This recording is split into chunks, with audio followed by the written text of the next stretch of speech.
Hello friends, വെറുതെ ഇങ്ങനെ ഇരുന്ന് ബോറടിച്ചപ്പോൾ നമ്മളൊരു ചെറിയ റോഡ് ട്രിപ്പ് പോകാന്ന് പ്ലാൻ ചെയ്ത്. സാധാരണ നമ്മളെല്ലാം ലാസ്റ്റ് മിനിറ്റിലായതുകൊണ്ട് തന്നെ ഇത്തവണയും നമ്മൾ ആ പതിവ് തെറ്റിച്ചില്ല. അങ്ങനെ ലാസ്റ്റ് മിനിറ്റ് പോയി നമ്മൾ വണ്ടിയൊക്കെ റെന്റിനെടുത്ത് പിന്നെ നമ്മൾ എവിടെ പോകും എന്നായിരുന്നു. അപ്പോൾ വിതൗട്ട് എ ഡൗട്ട് നമുക്ക് യോർക്ക് തന്നെയായിരുന്നു നമ്മളെ ഫസ്റ്റ് ഓപ്ഷൻ. കാരണം ഉമ്മ വന്നിട്ട് യോർക്ക് കണ്ടിട്ടില്ല. നമ്മൾ യോർക്കിനെ പറ്റി ഒരുപാട് സംസാരിച്ചിട്ടുണ്ട് ഉമ്മയോട്.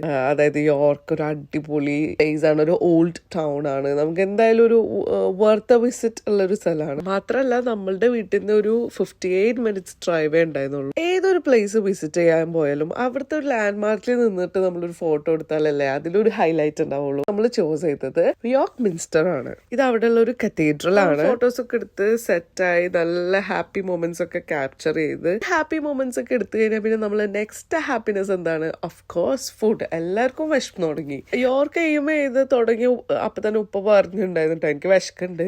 ഉപ്പ ഓൾറെഡി മുന്നേ റെസ്റ്റോറന്റിൽ പോയിട്ടുണ്ടായിരുന്നു. അവിടെയുള്ള പേര് ഉപ്പാക്ക് അറിയില്ല, ബട്ട് ഉപ്പ എങ്ങനെയൊക്കെയോ അവിടെ യോർക്കിലെത്തിയപ്പോ അത് ഫൈൻഡ് ചെയ്ത് അതാണ് ഈ പാണ്ടമാമി. ഉപ്പ ഒഴികെ ബാക്കി എല്ലാവർക്കും കൺഫ്യൂഷൻ ആയിരുന്നു അവിടെ പോവണോ, കാരണം അതൊരു നല്ല ഫുഡ് ആയിരിക്കും. നമുക്ക് എല്ലാവർക്കും ഒരു ടെൻഷൻ ഉണ്ടായിരുന്നു.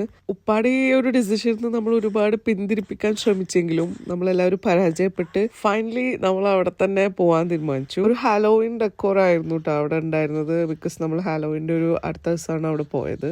പെർ അഡൽട്ട് 21.99 ആയിരുന്നു അവിടുത്തെ ചാർജ്. അതുകൊണ്ടും നമ്മൾ അത്ര ഹാപ്പി അല്ല. എല്ലാവർക്കും കൺഫ്യൂഷൻ ആയിരുന്നു, കാരണം ഈ ഒരു എമൗണ്ടിന് ഇത് വർത്ത് ആയിരിക്കും, നമ്മൾക്ക് ഫുഡ് കഴിക്കാൻ പറ്റുമോ എന്നൊക്കെ ആയിരുന്നു. ബട്ട് നമ്മൾ അതിന്റെ ഉള്ളിൽ കയറിയപ്പോ ഇറ്റ് വാസ് ഒരു എന്താ പറയാ, ഒരു ട്രീറ്റ് തന്നെ ആയിരുന്നു നമുക്ക്. ഇതൊരു ഫസ്റ്റ് ടൈം എക്സ്പീരിയൻസ് ആയിരുന്നു കേട്ടോ എനിക്ക്. എന്റെ ലൈഫിൽ ഞാൻ ആദ്യമായിട്ടാണ് ഇങ്ങനെ ഒരു ബൊഫേ ഫുഡ് കഴിക്കുന്നത്. ഇത്രയും നേരം നമ്മൾ ഈ റെസ്റ്റോറന്റിൽ പോവാം എന്നിങ്ങനെ പറയുമ്പോഴും രണ്ട് ഉമ്മമാർക്ക് തീരെ ഇൻട്രസ്റ്റ് ഉണ്ടായിരുന്നില്ല. അവർക്ക് ചട്ടിച്ചോറ് കഴിക്കാനായിരുന്നു കേട്ടോ ഇഷ്ടം. പക്ഷെ അതിനുള്ളിൽ കയറിയിട്ട് ആദ്യം പ്ലേറ്റ് എടുത്ത് വന്നത് ഇവർ രണ്ടുപേരും ആയിരുന്നു.